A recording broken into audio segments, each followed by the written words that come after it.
Physical science kids, Mr. Tima here to talk to you about balancing equations. Now, hopefully you've watched the Chris Donner notes and everything like that, and he does an awesome job. These are just my versions, a little bit of the words that I'm going to use, but these are the steps to balancing equations, kind of like the mantra, the sayings that I use, so that way you're not lost. But the terms are: draw the wall, take inventory, find the oddball, make it even. Usually that means multiplying by 2. It might not be every time.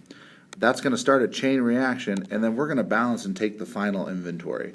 Now, this list that you're looking at right now is available on Schoology under the Mr. Tima note sections for this section, and it's there, and you can pull it up at any time and maybe leave it on your screen as you're doing these to maybe help yourself out. So what's this crazy guy talking about? Drawing the wall, all that kind of stuff. All right, well, let's look at an example here. Let's kind of walk through a couple examples, and we're going to do these in class as well, but you're also going to have to practice on your own. But basically, we need to understand some stuff, and if you should have learned from Chris Donner here already that this side of the equation is called the reactants, okay?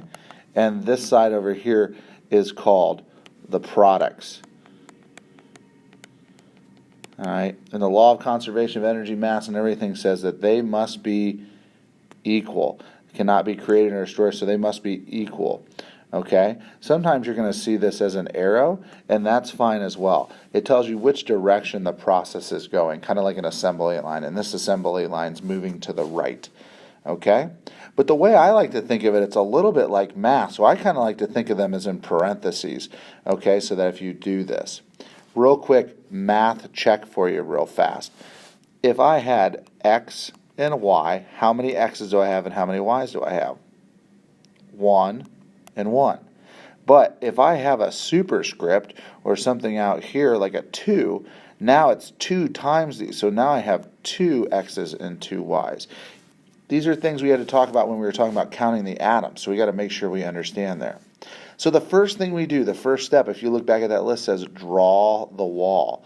Well, the wall is basically, I like to draw this wall, and I like to extend it down, so that way I know that this is kind of the stopping point, and that this side better equal this side. You with me?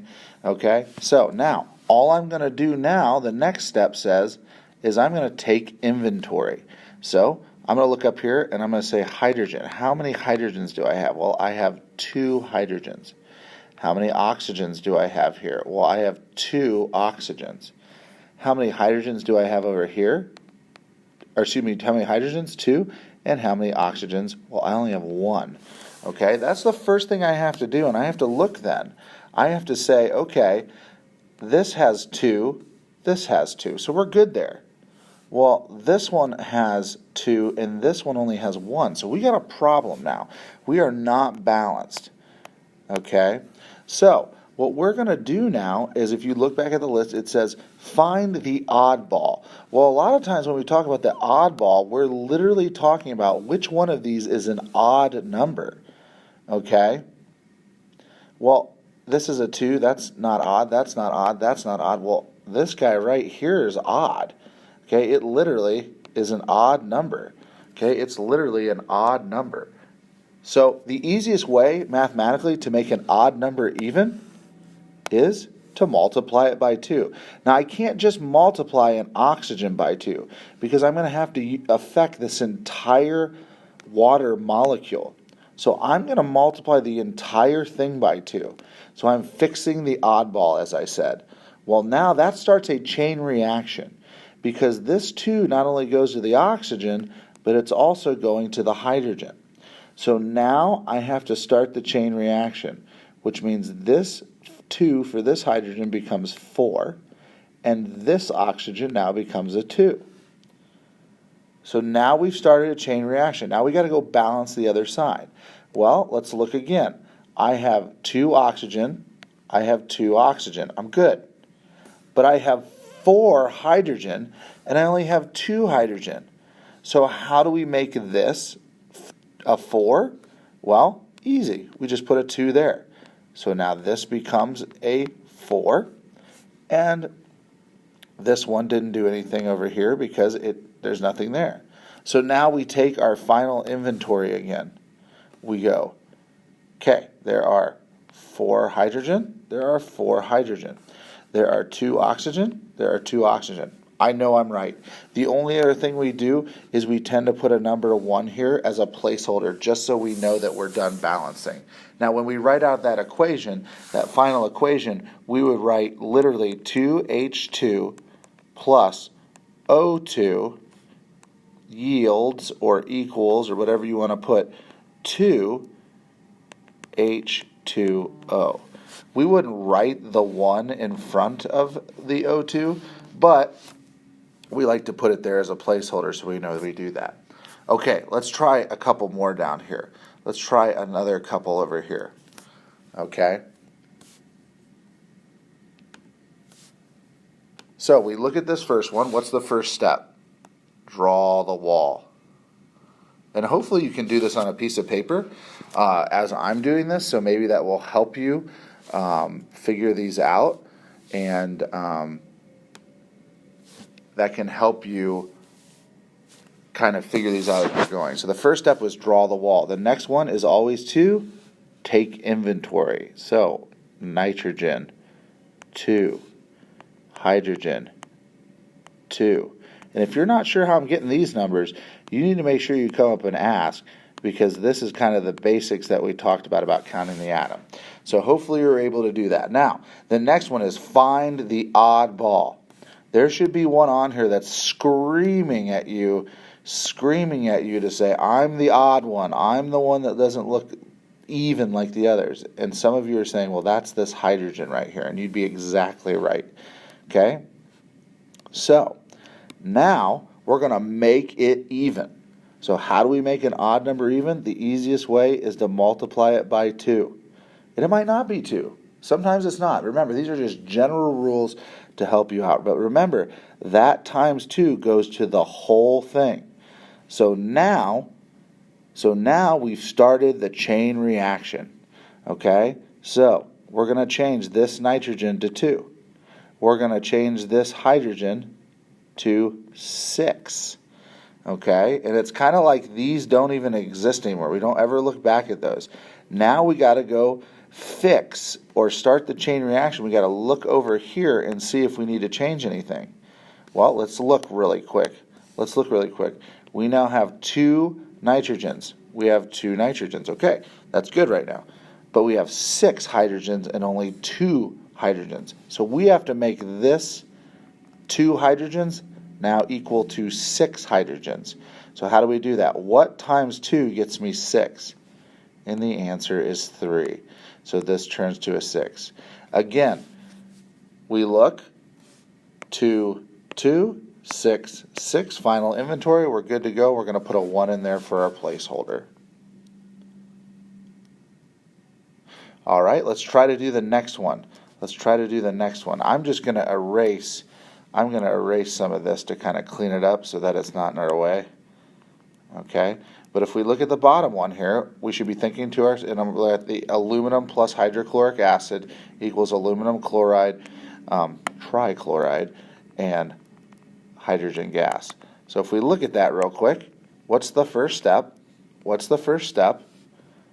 some of you are yelling out, we have to draw the wall. So we're going to draw the wall. Okay? The next thing is, that's right, we're going to take inventory.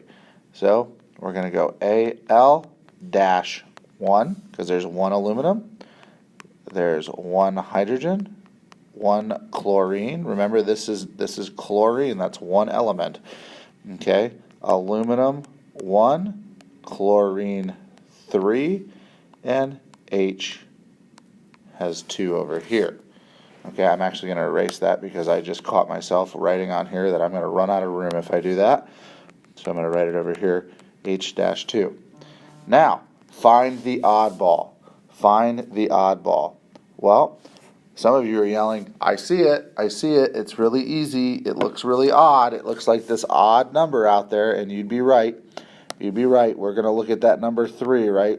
So let's look at that number 3. I'm going to switch colors again so it's easier to see. All right, let's make that even. Okay, so let's make that even. So let's put a 2 there. Remember that 2 goes to the whole thing. That makes this 2. Started the chain reaction. It makes this 6. Okay, we've started the chain reaction. Let's go fix it on the other side. So how do we make this aluminum 2? Well, we're going to put a 2 there. And again, don't just put the number up here and then not change this one down here, because then you guys go back and you're like, wait a minute, that's not the right number. All right, let's make this chlorine a 6 over here. Well, how do we do that? We put a 6 right there. That makes this chlorine 6, but it makes this hydrogen 6, because remember that 6 goes to the whole thing. And now we have to look here. We have to keep going with the chain reaction. Our chlorines are good, our aluminums are good, but now our hydrogens, there's 6 here and only 2 here. Again, how do we make this number 2? A 6? Well, that's easy. We just multiply it by 3. And if we multiply it by 3, we have 6. Now you got to go back. 6, 6, 6, 6, 2, 2. We know we're 100% balanced, so we know that this is our right answer. Okay? All right.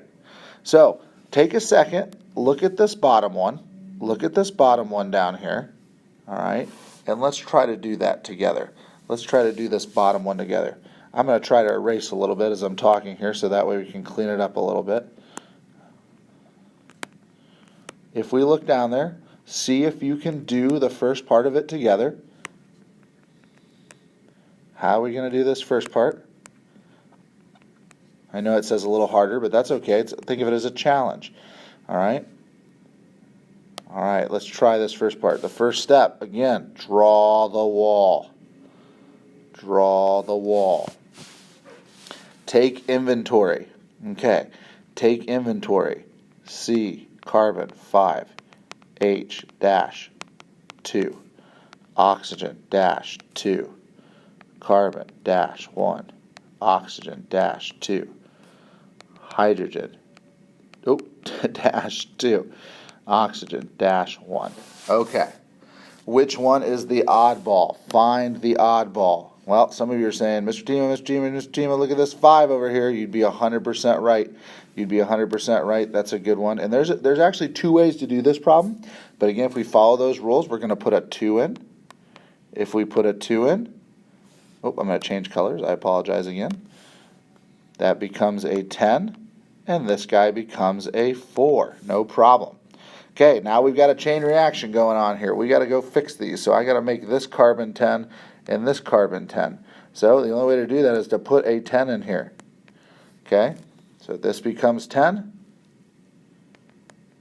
And this one becomes 20. Oh, the numbers are getting a little bigger. Sometimes we think it's harder because the numbers get bigger. All right, go back over here. This hydrogen is a 4. This hydrogen's a 4. Well, I got to make this hydrogen a 4. So I'm going to put a 2 right here. That makes this 4, but makes this oxygen 2. Okay. So let's just do a quick check real quick. Carbon 10. Carbon 10. So those are good right now. Hydrogens were 4. This hydrogen's 4. But now we got an issue here. We only have 2 oxygens on this side. How many oxygens do I have on the product side over here? How many oxygens do I have? So this is why this one's a little hard, is because we don't have 20. We don't have 2. We have, what's this symbol right here? Oh, a plus sign. So remember, it's everything on the right and is equal to everything on the left, or everything on the reactant side is equal to everything on the product side. So yes, we actually have to add these together. So what that means actually is we actually have, and I know it's getting a little confusing there, but we actually have, I'm just going to erase those real quick. If we add those 2 together, we actually have 22 oxygens on this side. Well, look over here now. Can we turn 2 into 22? Absolutely. We just multiply it by 11. And now this becomes 22. Go back and check. Again, these shouldn't have changed because we didn't do anything with those. But now we have 22 oxygens and 22 oxygens. All right? I know that's a little tough. This is new. It's the only way to get better at these is to practice. Again, is to practice. There will be some online practicing. There'll be, oh my goodness, there'll be some online practicing and some more things to go through. We'll go through these on the board in class again, and we'll make sure to go through some other ones as well. All right, everybody, have a great day.